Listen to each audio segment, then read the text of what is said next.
కర్కశుల చేతుల్లో నీతి కొరకు శ్రమపడిన ఆపలేదులే పోరాటం.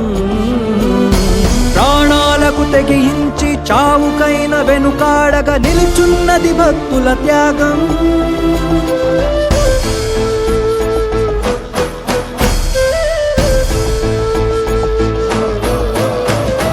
మంటల్లో కాల్చిన నిలువెల్ల దహించిన తేజరిల్లెను. ఖడ్గముతో చీల్చిన శిరచ్ఛేదనం చేసిన ప్రభలి వెళ్ళెను. త్యాగాన్ని మరచి వాక్యాన్ని విడిచే హృదయంలో మార్పులేని ముష్కర జనమా, మీ లెక్కలు తేల్చి జీతం మీకివ్వ వస్తున్నాడదిగో ఆ ఉగ్రుడు క్రీస్తు. సంగమా నీవు సిద్ధమా, తరతరాలు జీవములో ఉండుటకు సిద్ధమా.